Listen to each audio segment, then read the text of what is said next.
I had to be beaten in submission. It didn't happen overnight. I had to go to prison for this. I had to lose all my money for this. I had to lose my wives. I had to lose my gold digger girlfriends who I loved so much. I had to lose all that stuff for this to get whatever I have. Whatever you think I have, I had to lose. It's all about loss. Ain't all about gain. My gain is about loss. Life is about loss. As time goes on, we lose fights. We lose people we love. We lose our hair. And then we lose our life. You know? It's all a loss. But from all these losses, we learn so much, and all the experiences that we learn is it's inconceivable. It's just beautiful. Life is beautiful. Even at its worst, it's beautiful. You have to believe this. You have to know this. One thing I'm gonna tell you, and this is spiritual, right? Yeah. See all your stuff, all your fights. See all your fights and stuff. All your knockouts is spectacular. You know what that means? All this good stuff happening to you, know what that means? That you're favored by God. You know that, right? When you're favored by God, you're also favored by the devil. He's coming for you too. So you just gotta be strong and stay on the right side. Whose side you gonna go on? He's gonna give you power too. He's gonna get in your head too, but it's whose side you gonna stay with.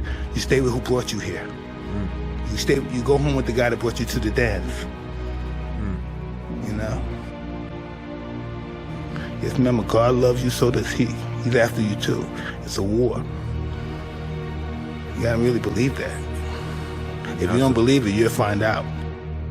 Believing is your way of worshiping Him. Believing in his creation. You're His creation. Why are you gonna be negative to something that God made? He made you. Why are you gonna think you're nothing? Why are you gonna think negative things about you? God made you. You don't like God? If you don't like you, you don't like Him. Then no, now if you don't like you. Yeah, you gotta love you. If you love God, you gotta love you.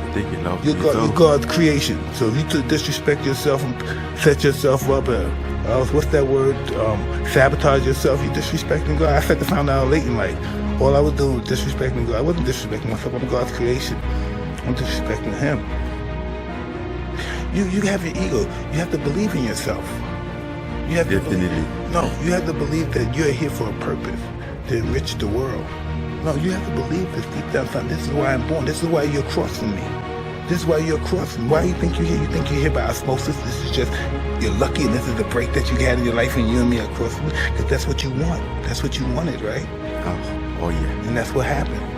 And it's the same thing with the championship. Definitely. The same thing. It's like this when it comes to you.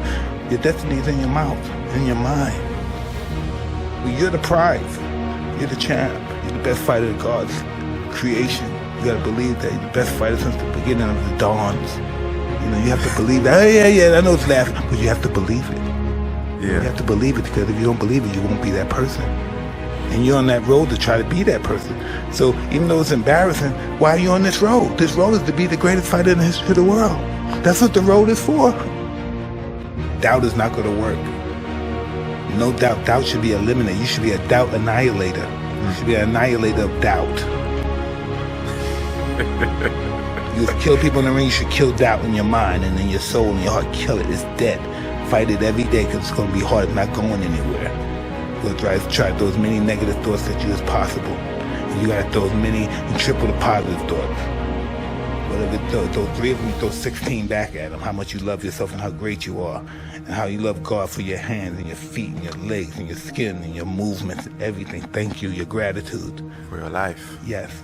Your blessings triple when you have gratitude. Yeah. You can still be arrogant, but as long as you thank God, give Him gratitude. Thank my mother for my hands. Thank my mother for caring for me to make me put in that situation. Gratitude. Buy your mother something nice. Thank you, Mom. Live for today, you know? Just always think about today, live for the day, enjoy this moment right here, this second right here, because that's only happiness when you're in the moment. We're not in the moment right this second, but sometimes we're just in the moment, we ain't thinking about nothing else but this moment. That's happiness. Nothing's forever, nothing lasts. If we were happy continuously, continuously, like every second of the minute we was happy, we might have a heart attack. How could nobody be happy every second of the day? It's not enough time. We have to be other things by happy. What is happiness? Right. How do you know? Is happiness? Yeah! My man, oh, you're home. Is that happiness? Yeah. Or is that celebration? Yeah. What is happy? What is the meaning of us? That word inspires us, but we don't have no meaning of its existence. Just let everybody know. Think sometime, who are you? Be in touch with who you are, because trust me, if you don't, at this stage, get in touch with who you are and get to know this person, who this is, I think it's a wasted life. Who are you? Where have you come from? Why are you here? What is your purpose? The past doesn't dictate your future. The past is the past. And the past can't live in the future. The past has to stay in the past, because when it comes in the future, it deteriorates the future. It stays in the past. The future doesn't belong in the past. Listen, they love it. They just don't got the balls to be that way. Yeah. They wish they were you, but that's why they say that's not nice, because that's what they were. That's what they were limited to. So they want you to be limited, but there's nothing personal. They just want you to be in that situation. Yeah. We love company. They're successful, but just they're feeling successful. You know what I mean? They're successful at the ceiling. You want to break through the ceiling and go to the stars, the universe, the galaxies. This just gives you opportunity to make a big comeback, you know? That's all it does. It gives you more opportunities to do things.